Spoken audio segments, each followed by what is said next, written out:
Saudara-saudari yang dikasihi Tuhan, salam jumpa lagi dalam Inspirasi Rohani edisi hari ini, Sabtu 21 Mei 2022, pekan kelima Paskah. Marilah berdoa.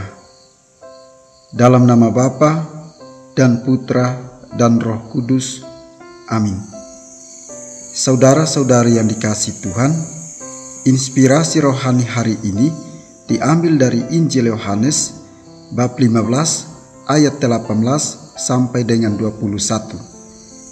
Dalam amanat perpisahannya, Yesus berkata kepada murid-muridnya, "Jikalau dunia membenci kamu, ingatlah bahwa ia telah lebih dahulu membenci aku. Sekiranya kamu dari dunia, tentulah dunia mengasihi kamu sebagai miliknya. Tetapi karena kamu bukan dari dunia, sebab aku telah memilih kamu dari dunia, maka dunia membenci kamu. Ingatlah apa yang telah kukatakan kepadamu.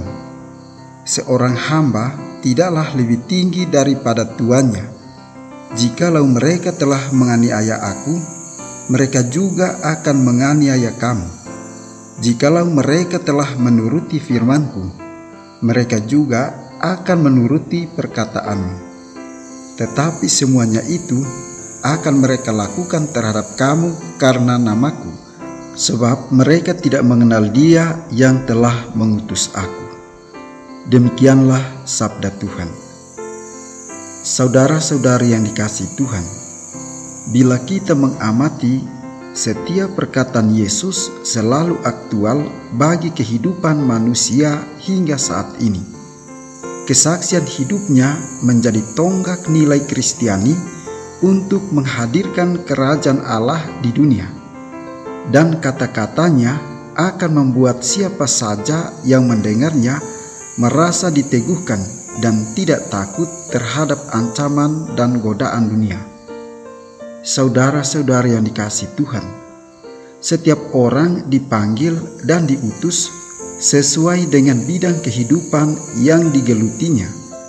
Perutusan kita, baik dalam panggilan hidup berkeluarga, karir, maupun sebagai imam dan biarawan-biarawati, tentu tidak semuanya mulus dan aman-aman saja. Banyak tantangan yang kita hadapi, misalnya dibenci dan dikucilkan bila melakukan sesuatu yang baik dan benar, diremehkan, tidak dipercaya, dan seterusnya. Pengalaman itu sangat menyakitkan. Namun, apakah kita berani menerimanya sebagai anugerah untuk mendewasakan hidup rohani kita? Kedewasaan hidup seseorang bukan terletak pada pendidikan tinggi yang dimilikinya, melainkan pada cara ia menyikapi dan menerima semua pengalaman hidup, baik yang menyakitkan maupun yang menggembirakan itu sebagai anugerah. Saudara-saudari yang dikasihi Tuhan, melalui bacaan Injil yang kita dengar hari ini, Yesus mengingatkan kepada para muridnya bahwa konsekuensi mengikuti Dia tidak selalu mudah. Sebab ketika para pengikut Kristus mulai menghayati cara hidup Kristiani dengan lebih bertanggung jawab, penuh cinta, jujur, rendah hati, dan sabar, justru tantangan dan penolakan akan semakin besar. Dalam penghayatan kehidupan sehari-hari, kita pengikut Kristus sering mengalami kesulitan dan kebencian. Di kantor, di lingkungan masyarakat, kita sering dianggap minoritas dan dibatasi hak-hak kita. Bahkan di banyak tempat, berdoa pun dilarang. Mendirikan gereja yang adalah rumah Tuhan pun dilarang. Harus minta izin yang kadang izinnya dipersulit atau bahkan dilarang untuk meminta izin. Saudara-saudari yang dikasihi Tuhan, itulah konsekuensi mengikuti Yesus. Kalau Yesus, Guru dan Tuhan kita mengalami kebencian dan dianiaya, maka kita pengikutnya harus berani juga mengalami hal serupa. Seorang hamba tidaklah lebih tinggi daripada tuannya. Demikian sabda Yesus.